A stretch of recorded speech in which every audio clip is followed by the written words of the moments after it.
एक चीज जो मुझे काफी अमेजिंग लगी, अच्छा मैं अभी उठा हूँ और आज मैं काफी ज्यादा एक्साइटेड, थोड़ी सी बस समझ होनी चाहिए कि कहाँ पे कौन सा मोड यूज करना। Alright, please tell me, do you know बहुत अरसे बाद कोई ऐसा मार्केट में फोन आया है। फोन मैंने अपना रिसीव कर लिया है, Vivo V50 comes with AI quad curve display provide किया गया है, चारों साइड से कर्व होता है। हेलो एवरीवन, अस्सलाम वालेकुम, कैसे हैं आप सब। आज 7 मार्च जुमा है और आज ही ये वाला स्मार्टफोन Vivo V50 पाकिस्तान में लॉन्च हो रहा है।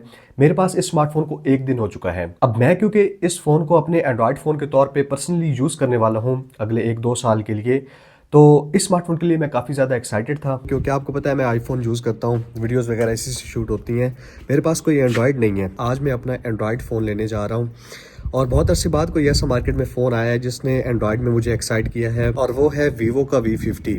इस स्मार्टफोन के कैमराज, बाय द वे मैं तैयार होता हूँ, निकलते हैं फ़ोन लेने के लिए और बाकी चीज़ें आपको बाद में बताता हूँ। अच्छा, तैयार मैं हो गया हूँ, जाना एक कज़न के साथ है, उसने अपना लेना है Vivo Y200 और मैंने अपना V50 उठाना है। फ़ोन मैंने अपना रिसीव कर लिया है, तो फाइनली स्मार्टफोन अपना लेके मैं घर पहुँच चुका हूँ और अभी तक इसको मैंने अनबॉक्स नहीं किया। एक्साइटमेंट काफ़ी ज़्यादा है। इसको अनबॉक्सिंग मैं आपके साथ ही करूँगा, आपको अनबॉक्सिंग वाली वीडियो देखने को मिल जाएगी। कल ये वाला स्मार्टफोन लॉन्च हो रहा है, कल इसकी अनबॉक्सिंग के साथ मिलते हैं। तो ये है Vivo V50 का बॉक्स, 12GB 512GB वाला वेरिएंट है मेरे पास ब्लैक कलर में। इसको अनबॉक्स कर लेते हैं। वैसे इसके जो एक्साइटिंग कलर है ना वो दूसरे हैं। अच्छा, इस बार बॉक्स के ऊपर लिखा हुआ है जायस की तो कोलैबोरेशन आती है ना, उसके अलावा कम्स विद AI। लिड साइड पे करते ही ऊपर सबसे मिल जाता है हमें हमारा फ़ोन, और ये कलर थोड़ा ग्रे टाइप लग रहा है, इसको बाद में देखते हैं। IMEI स्टिकर्स हैं, उसके अलावा नीचे सिलिकॉन केस प्रोवाइड किया गया है ब्लैक कलर में। केस बहुत अच्छी क्वालिटी का है, प्रीमियम क्वालिटी का केस है। नीचे यूज़र मैनुअल देखने को मिल जाती है।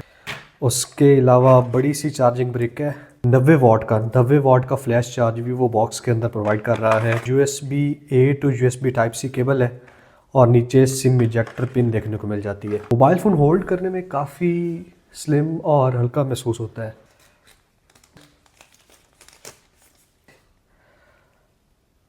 ये ब्लैक तो मुझे मतलब पता नहीं किस शेड से है, यहाँ पे रोशनी भी काफ़ी है लेकिन ये ग्रे टाइप लग रहा है, और यहाँ से जो कैमरा मॉड्यूल है ये पर्पल शेड दे रहा है। स्क्रीन प्रोटेक्टर पहले से अप्लाइड है, देखते हैं अगर बैटरी है तो ऑन होगा।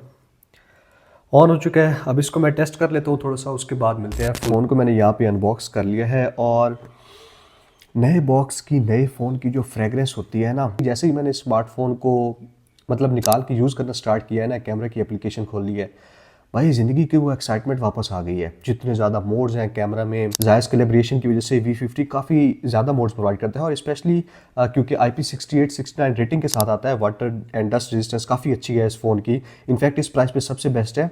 उस वजह से इसमें अंडर वाटर फोटोग्राफी का मोड भी दिया गया है। अब जैसे मैंने अंडर वाटर फोटोग्राफी वाला मोड खोला है ना, तो यहाँ पे ये जो इंस्ट्रक्शंस हैं कि कैसे आपने फ़ोटोज़ वगैरह लेनी है, वीडियोज़ लेनी है, वो भी दी गई हैं। पहले एक दिन में जितनी चीज़ें मुझे नोटिस हुई हैं, क्योंकि Vivo ने प्राइस पिछली बार वाली ही रखी है V40 सीरीज़ वाली, लेकिन उसमें इंप्रूवमेंट्स काफ़ी करके दी हैं। उसी प्राइस पे आपको फॉर एग्जाम्पल 6000 mAh की बैटरी है इस बार। अच्छा, एक चीज़ जो मुझे काफ़ी अच्छी लगी है इस Vivo V50 की, अब मैं कहीं जाने लगा था तो मैंने इस स्मार्टफोन को जस्ट 10-15 मिनट चार्ज पे लगाया होगा, ठीक है। 90 वाट की चार्जिंग को सपोर्ट करता है, फ्लैश चार्ज को। इसने तकरीबन 15 मिनट में ना 64% मोबाइल फ़ोन को चार्ज कर दिया, जो कि मतलब कहीं पे ऐसे अचानक निकलना हो ना, एनफ रहता है स्मार्टफोन के लिए। आपको जो बैटरी बैकअप ये वाला स्मार्टफोन प्रोवाइड करेगा, क्योंकि 6000 mAh की बैटरी भी है तो इसका बैटरी बैकअप भी इंसेन रहने वाला है। लेकिन मेन चीज़ जैसे मैंने बताया, चार्जिंग इसकी काफ़ी इंप्रेसिव है, और जब मैंने देखा कि 15 मिनट में इतना ही चार्ज हो गया है तो मैंने मतलब इसको फुल चार्ज होने दिया, और ये फुल चार्ज तकरीबन 38-39 मिनट्स में हो गया था। इन शॉर्ट, इस स्मार्टफोन की चार्जिंग स्पीड और बैटरी का सेक्शन काफ़ी इंप्रेसिव है अगर आपने अचानक कहीं पे निकलना हो, कहीं जाना हो। 12GB 512GB वाला वेरिएंट भी है इस बार, जो कि मेरे पास यहाँ पे है, और जायस के ट्रिपल कैमरास 50 मेगापिक्सल के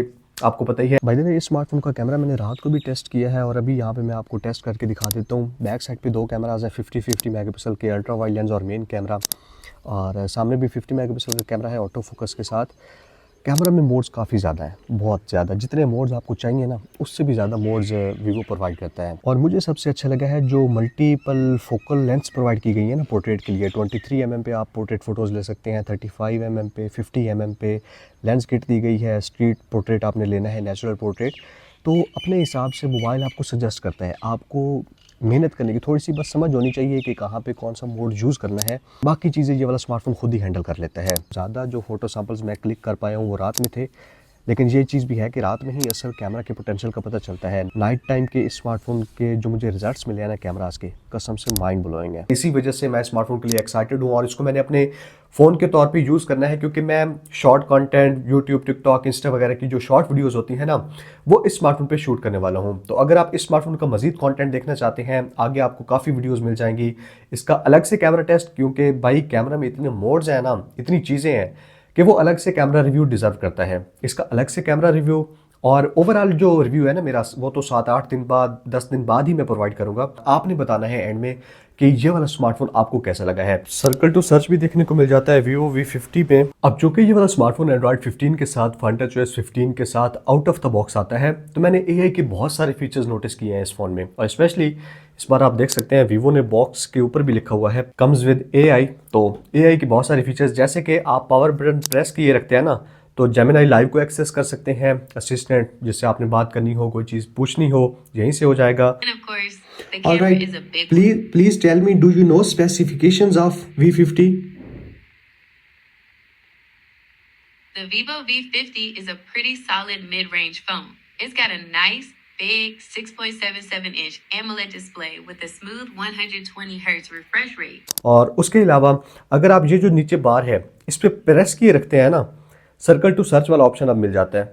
आप किसी भी चीज़ पे, गैलरी में कोई भी पिक्चर, कहीं से भी कुछ सर्कल टू सर्च करना चाहें तो Vivo V50 अब सपोर्ट करता है। और इसी तरह जैसे मैंने बताया कि एडिट वाली जगह पे आएंगे, यहाँ पे भी देखने को मिल जाती है AI इरेजर है, फोटो इनहेंस वाला ऑप्शन है। बाय द वे, ऐसी वीडियोस बनाने में, आप तक पहुंचाने में काफ़ी मेहनत लगती है। अगर आपको कहीं पे भी वीडियो पसंद आए, आप इसे 90% लोग वीडियोस देखते हैं, देखकर चले जाते हैं। वीडियो कहीं पे भी अच्छी लगे तो चैनल को सब्सक्राइब कर लेना है। Thank you so much. अब मेरे पास ये ब्लैक कलर है, जो कि मैंने आपको बताया ब्लैक नहीं है, मतलब डार्क ग्रे टाइप का दिखता है और डिफरेंट लाइटिंग कंडीशंस में डिफरेंट शेड्स देता है। लेकिन इसके दो और कलर आते हैं जो कि काफ़ी ज़्यादा एक्साइटिंग है। उनकी बैक साइड पे स्पेशली जो स्टारी ब्लू कलर है ना, बैक साइड पे स्टार्स वाला पैटर्न बनता है उस स्मार्टफोन की बैक पे। दूसरा कलर भी काफ़ी यूनिक है। अब एक जो चीज़ मुझे एक दिन यूज़ करने में ही नोटिस हो रही है ना, वो ये है कि Vivo V40 से ये वाला स्मार्टफोन थोड़ा सा चौड़ा है, मतलब इसकी स्क्रीन थोड़ी सी वाइड है। वो वाला स्मार्टफोन लेंथ में ज़्यादा था, मतलब चौड़ाई उसकी कम थी, वाइड स्क्रीन कम थी। इसकी स्क्रीन काफ़ी वाइड है, जिसकी वजह से ना पता नहीं क्यों ये वाला स्मार्टफोन काफ़ी यूनिक सा फील होता है। इस स्मार्टफोन का जो डिस्प्ले है ना, क्वाड कर्व डिस्प्ले प्रोवाइड किया गया है, चारों साइड से कर्व होता है। जब आप जेस्चर्स यूज़ करते हैं, यानी कि स्वाइप अप करते हैं, स्वाइप डाउन कर रहे होते हैं, तो बड़ा सीमलेस एक्सपीरियंस है इसके डिस्प्ले का। क्योंकि मैं पहला फ़ोन यूज़ कर रहा हूँ जिसपे क्वाड कर्व डिस्प्ले प्रोवाइड किया गया है। डिस्प्ले काफ़ी ज़्यादा ब्राइट है, धूप पे भी मैंने इस्तेमाल करके देखा है, कोई इशू नहीं होता और काफ़ी ज़्यादा स्मूथ फील होता है। इस स्मार्टफोन के साथ जो एक और चीज़ मैं पहली बार एक्सपीरियंस कर रहा हूँ कल से, वो है इसका नया सॉफ्टवेयर। एंड्रॉइड 15 के साथ, FunTouchOS 15 के साथ आउट ऑफ द बॉक्स आता है ये वाला फ़ोन। आइकन्स हैं, कलर साइज है, वो थोड़ी सी चेंज हो चुकी है। और मेरे पास 12GB 512GB वाला वेरिएंट है, तो 478GB मेरे पास फ्री है। FunTouchOS 15 मुझे पहले से काफ़ी ज़्यादा रिफाइंड लगा है। इसकी एनिमेशंस जो स्पेशली कलर साइज में थोड़े बहुत चेंजेस किए गए हैं, सेटिंग्स के मेन्यू में, कस्टमाइजेशन में, वॉलपेपर और लॉक स्क्रीन की कस्टमाइजेशन, लाइव वॉलपेपर, इस तरह की काफ़ी चीज़ें, स्पेशली ऑलवेज ऑन डिस्प्ले में काफ़ी नए मोड्स देखने को मिल जाते हैं। उसके अलावा ये जो बैक साइड पे ऑरल लाइट दी गई है ना, नोटिफिकेशंस कॉल के लिए तो काफ़ी हद तक काम आती है, क्योंकि मोबाइल फ़ोन अगर उल्टा पड़ा है तो यहीं से आपको पता चल जाएगा नोटिफिकेशन आया, कॉल आई है। उसके अलावा म्यूज़िक जब आप प्ले कर रहे होते हैं उसके साथ भी सिंक हो जाती है। सबसे ज़्यादा मैंने इसका यूज़ लिया है लो लाइट फोटोग्राफी में। तो ये वाली वीडियो थी इस स्मार्टफोन का एक फर्स्ट लुक और मेरा एक्सपीरियंस, मैं कितना ज़्यादा एक्साइटेड था इस फोन को लेने के लिए। उस चीज़ पे ये वाला स्मार्टफोन पूरी तरह से पूरा उतरा है। इस स्मार्टफोन का डिटेल्ड रिव्यू, कैमरा टेस्ट अलग से और FunTouchOS 15 इसके ऊपर मैंने बताया ना, क्योंकि मैंने इसको खुद यूज़ करना है और बहुत डिटेल्ड कंटेंट इस फ़ोन के ऊपर आपको देखने को मिलने वाला है। तो अगर आपके भी कोई क्वेश्चंस हो Vivo V50 के बारे में तो कमेंट्स में पूछ सकते हैं। Thank you so much, good bye.